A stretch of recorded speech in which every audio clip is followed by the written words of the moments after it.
हाल ही में भारतीय वायुसेना ने वायु शक्ति अभ्यास 2026 को पोखरण फायरिंग रेंज जैसलमेर में अंजाम दिया। इस अभ्यास के माध्यम से भारतीय सेना ने अपनी उस क्षमता का प्रदर्शन किया जिसके अंतर्गत वो बहुत तीव्र और सटीक तरीके से दुश्मन के ठिकानों पर हमला कर सकती है, जो इस अभ्यास को करने का एक महत्वपूर्ण उद्देश्य भी था। इसके उद्देश्यों को जानना आपके लिए बहुत इंपॉर्टेंट है, लेकिन सबसे पहले इस अभ्यास के बारे में कुछ सामान्य जानकारी हासिल कर लेते हैं। ये तो आपने जान लिया कि अभ्यास वायु शक्ति 2026 कहां पर किया गया।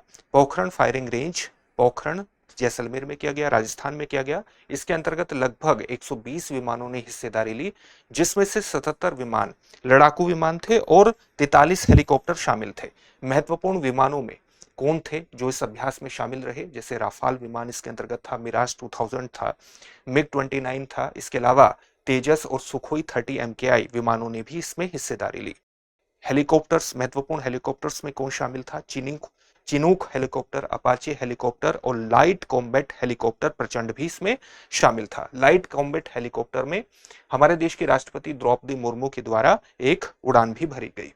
इस अभ्यास का जो टैग लाइन था वो था अचूक, अभेद्य और सटीक रक्षा प्रणाली का। भारतीय वायुसेना ने अपनी रक्षा प्रणाली का भी इसके अंतर्गत प्रदर्शन किया और उस रक्षा प्रणाली में सुदर्शन रक्षा प्रणाली के साथ साथ जो समर रक्षा प्रणाली है उसका भी प्रदर्शन किया गया। इसके अलावा आकाश जो हमारा मिसाइल सिस्टम है उसका भी इसके अंतर्गत अभ्यास किया गया। उस सिस्टम को भी, उसकी भी जांच करने की कोशिश की गई कि वो कितना सटीक तरीके से हमलों को रोकने में एक प्रभावी भूमिका निभा सकता है, आकाश मिसाइल सिस्टम।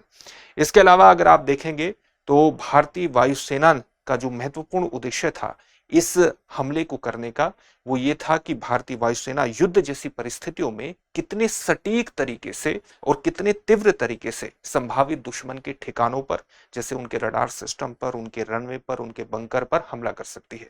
तो आप देख सकते हैं कि युद्ध जैसी परिस्थितियों में ही इस अभ्यास को अंजाम दिया गया है। साथ ही आप जानते हैं कि इस तरह के अभ्यास को करने का एक उद्देश्य ये भी होता है कि भारतीय वायुसेना ग्राउंड सिस्टम, जो ग्राउंड सिस्टम होता है हमारा, और जो लॉजिस्टिक सपोर्ट होता है या ग्राउंड सपोर्ट जो होता है और लॉजिस्टिक सपोर्ट है, उसके अंतर्गत कितना बेहतरीन प्रदर्शन कर सकती है। जब हम ग्राउंड सपोर्ट की बात करते हैं तो उसका सीधा सा मतलब है कि जमीन पर उपस्थित सैनिकों को भारतीय वायुसेना किस प्रकार से सहायता देती है। जब हम लॉजिस्टिक सपोर्ट की बात करते हैं तो उसका सीधा सा मतलब है कि भारतीय वायुसेना सटीक स्थान पर कितना जल्दी सैनिकों की, हथियारों की, उपकरणों की आपूर्ति को सुनिश्चित कर सकती है। तो इस तरह का अभ्यास भी किया गया।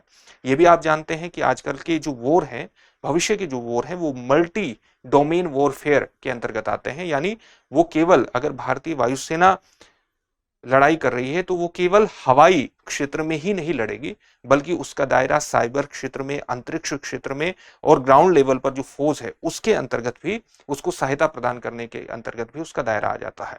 तो इन सभी का समन्वित तालमेल किस प्रकार से करना है, इसका भी अभ्यास यहां पर किया गया है। इसके अलावा एक आप देखेंगे कि नेटवर्क सेंट्रिक वॉरफेयर अभ्यास के रूप में भी आप इसको देख सकते हैं। नेटवर्क सेंट्रिक वॉरफेयर का सीधा सा मतलब है कि आजकल के विमान, ड्रोन, रडार सिस्टम, हथियार प्रणाली, ये सारे एक डिजिटल नेटवर्क से जुड़े होते हैं।